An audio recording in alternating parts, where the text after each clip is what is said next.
Hello, and welcome to the Essential Reads. My name is Isaac, and this is Fairy Tale Fridays, where each Friday I bring you a fairy tale from the times of yore. I watched the original Disney film the other day, so I thought I'll do this for this Friday. We're doing Cinderella. Slight spoiler, because French. The word for glass in French is verre, and the word for fur in French is also verre. So there was just a mistranslation. It's actually a fur slipper, not a glass slipper. But, let's run with it, because translations, it's a good time. So this is Cinderella by Charles Perrault. There once was a gentleman who married for his second wife the proudest and most haughty woman that was ever seen. She had, by a former husband, 2 daughters of her own, who were, indeed, exactly like her in all things. He had, likewise, by another wife, a young daughter, but of unparalleled goodness and sweetness of temper, which she took from her mother, who was the best creature in the world. No sooner were the ceremonies of the wedding over, but the stepmother began to show herself in her true colours. She could not bear the good qualities of this pretty girl, and the less because they made her own daughters appear the more odious. She employed her in the meanest work of the house. She scoured the dishes, tables, etc., and cleaned Madam's chamber, and those of Mrs., her daughters. She slept in a sorry garret, on a wretched straw bed, while her sisters slept in fine rooms, with floors all inlaid, on beds of the very newest fashion, where they had looking-glasses so large they could see themselves at their full length from head to foot. The poor girl bore it all patiently, and dared not tell her father, who would have scolded her, for his wife governed him entirely. When she had done her work, she used to go to the chimney corner, and sit down there, in the cinders and ashes, which caused her to be called Cinderwench. Only the younger sister, who was not so rude and uncivil as the older one, called her Cinderella. However, Cinderella, notwithstanding her coarse apparel, was 100 times more beautiful than her sisters, although they were always dressed very richly. It happened that the king's son gave a ball, and invited all the persons of fashion to it. Our young misses were also invited, for they cut a very grand figure amongst those of quality. They were mightily delighted at this invitation, and wonderfully busy in selecting the gowns and petticoats and hair-dressings that would best become them. This was the new difficulty for Cinderella, for it was she who ironed her sisters' linen and pleated their ruffles. They talked all day long of nothing but how they should be dressed. "For my part," said the eldest, "I will wear my red velvet suit with French trimming." "And I," said the youngest, "shall have my usual petticoat." "And I," said the youngest, "shall have my usual petticoat. But then, to make amends for that, I will put on my gold-flowered cloak and my diamond stomacher, which is far from being the most ordinary one in the world." They sent for the best hairdressers they could get to make up their headpieces and adjust their hairdos, and they had their red brushes and patches from Mademoiselle de la Poche. They also consulted Cinderella in all these matters, for she had excellent ideas, and her advice was always good. Indeed, she even offered her services to fix their hair, which they very willingly accepted. As she was doing this, they said to her, "Cinderella, would you not like to go to the ball?" "Alas," she said, "you only jeer me. It is not for such as I to go to such a place." "You're quite right," they replied. "It would make people laugh to see a Cinderwench at the ball." Anyone but Cinderella could have fixed their hair awry, but she was very good, and dressed them perfectly well. They were so excited that they hadn't eaten anything for almost 2 days. Then they broke more than a dozen laces trying to have themselves laced up tightly enough to give them a fine, slender shape. They were continually in front of their looking-glass. At last, the happy day came. They went to court, and Cinderella followed them with her eyes as long as she could. When she lost sight of them, she started to cry. Her godmother, who saw her all in tears, asked her what was the matter. "I wish I could. I wish I could." She was not able to speak the rest, being interrupted by her tears and sobbing.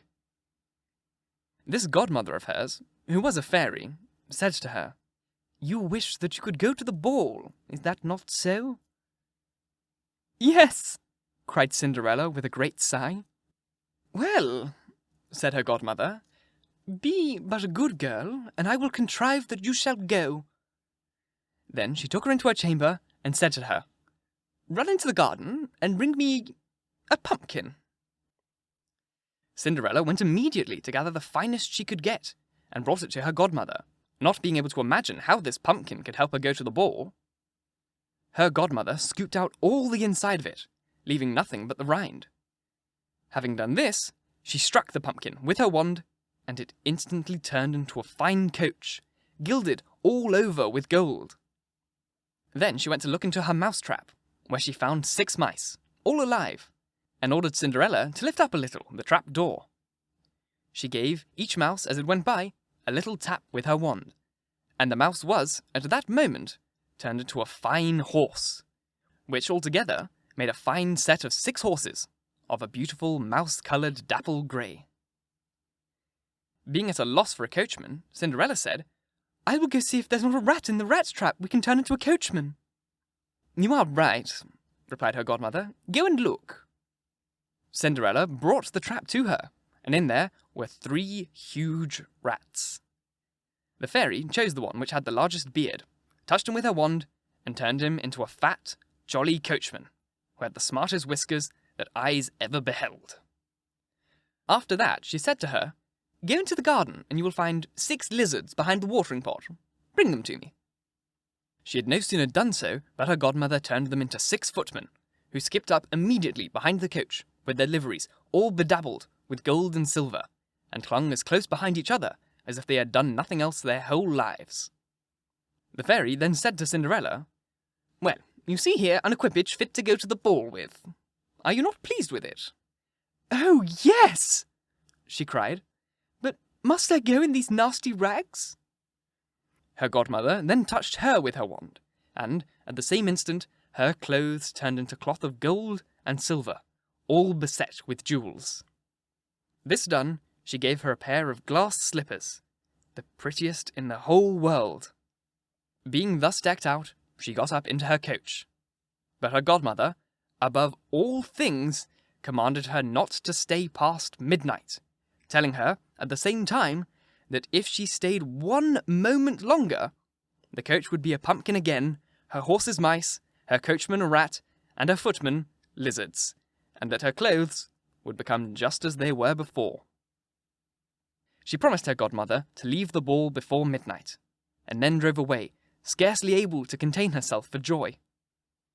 The king's son, who was told that a great princess whom nobody knew had arrived, ran out to receive her. He gave her his hand as she alighted from the coach, and led her into the hall, among all the company. There was immediately a profound silence. Everybody stopped dancing, and the violins ceased to play, so entranced was everyone with the singular beauties of the unknown newcomer. Nothing was heard then but a confused noise of, "How beautiful she is! How beautiful she is!" The king himself, old as he was, could not help watching her, and telling the queen softly that it was a long time since he had seen so beautiful and so lovely a creature. All the ladies were busied in considering her clothes and headdress, hoping to have some made next day after the same pattern, provided they could find such fine material, and as able hands to make them. The king's son led her to the most honourable seat, and afterwards took her out to dance with him. She danced so very gracefully that they all more and more admired her. A fine meal was served up, but the young prince ate not a morsel, so intently he was busied in gazing on her. She went and sat down by her sisters, showing them 1,000 civilities, giving them part of the oranges and citrons which the prince had presented her with, which very much surprised them, for they did not know her. While Cinderella was thus amusing her sisters, she heard the clock strike 11 3/4, whereupon she immediately made a curtsy to the company and hurried away as fast as she could. Arriving home, she ran to seek out her godmother, and, after having thanked her, she said she could not but heartily wish she might go to the ball the next day as well, because the king's son had not invited her. As she was eagerly telling her grandmother everything that had happened at the ball, her two sisters knocked at the door, which Cinderella ran to open. "You stayed such a long time," she cried, gaping and rubbing her eyes and stretching herself as if she had been sleeping. She had not, however, had any manner of inclination to sleep while they were away from home. "If you had been to the ball," said one of the sisters, "you would have been tired with it. The finest princess was there, the most beautiful that mortal eyes had ever seen. She showed us 1,000 civilities and gave us oranges and citrons." Cinderella seemed very indifferent in the matter. Indeed, she asked them the name of that princess, but they told her they did not know it, and that the king's son was very uneasy on account that he would give the whole world to know who she was.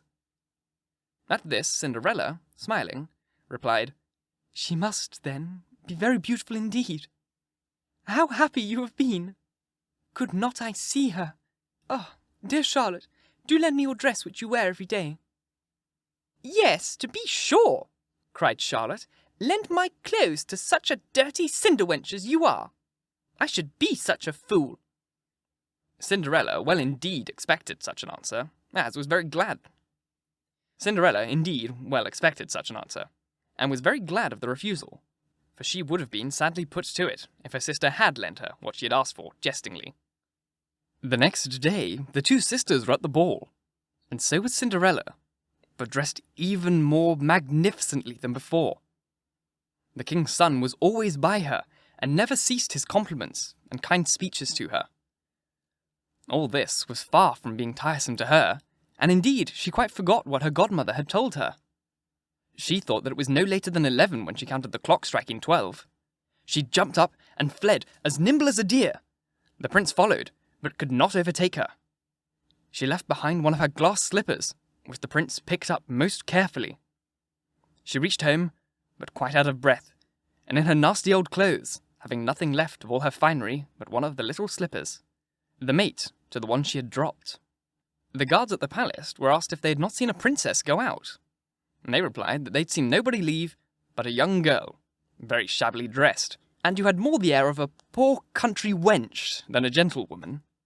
When the two sisters returned from the ball, Cinderella asked them if they had been well entertained, and if the fine lady had been there. They told her yes, but that she hurried away immediately when it struck 12, and with so much haste that she dropped one of her little glass slippers, the prettiest in the world, which the king's son had picked up. That he had done nothing but look at her the whole time at the ball, and that most certainly he was very much in love with the beautiful person who owned the glass slipper. What they said was very true, for a few days later the king's son had proclaimed it, by sound of trumpet, that he would marry her, whose foot this slipper would just fit. They began to try it on the princesses, and then the duchesses, and all the court, but in vain. It was brought to the two sisters, who did all they possibly could to force their foot into the slipper, but they did not succeed. Cinderella, who saw all this, and knew that it was her slipper, said to them, laughingly, "Let me see if it will not fit me." Her sisters burst out laughing, and began to banter with her. The gentleman, who was sent to try the slipper, looked earnestly at Cinderella, and, finding her very handsome, said that it was only just that she should try as well, and that he had orders to let everyone try. He had Cinderella sit down, and, putting the slipper onto her foot, he found that it went on very easily, fitting her as if it had been made out of wax. Her two sisters were greatly astonished, but then even more so when Cinderella pulled out of her pocket the other slipper and put it on the other foot. Then in came her godmother, and touched her wand to Cinderella's clothes, making them richer and more magnificent than any of those she had worn before. And now her two sisters found her to be that fine, beautiful lady whom they had seen at the ball. They threw themselves at her feet to beg pardon for all the ill treatment they had made her undergo. Cinderella took them up, and, as she embraced them, she said that she forgave them with all her heart, and wanted them to always love her. She was taken to the young prince, dressed as she was. He thought that she was more charming than before, and, a few days after, married her. Cinderella, who was no less good than beautiful, gave her two sisters lodgings in the palace, and that very same day match them with two great lords of the court. Thank you so very much for listening. If you enjoyed, please like, comment, share, all that jazz. And if you really enjoyed, do subscribe because there's more to come. And if you really enjoyed, join the channel to really support me. It'd be wonderful. There is a little bit of a myth going out there that the original version of this story involves the two ugly stepsisters carving their feet with like potato peelers to try and fit the shoe properly. That's not 100% true. There are indeed versions of that, and I do believe that is the Brothers Grimm version, but the Brothers Grimm version is not the original version. I also believe that this version is maybe not the original version. I think it was originally written by some Italian guy, but I couldn't find a version of that available, so please forgive me. So, this is the actual version by Charles Perrault. Maybe one day I'll do the Brothers Grimm version. Let me know if you'd like that as well, because I'm always a big fan of Grimm and like the gory stuff. But this is the quote-unquote original story. This is the version that the English translation was originally translated from, where we had a glass slipper, and not a fur slipper, like it was intended by Perrault. Once again, thank you very, very much for listening, and I'll see you next Friday with another fairy tale. Bye-bye.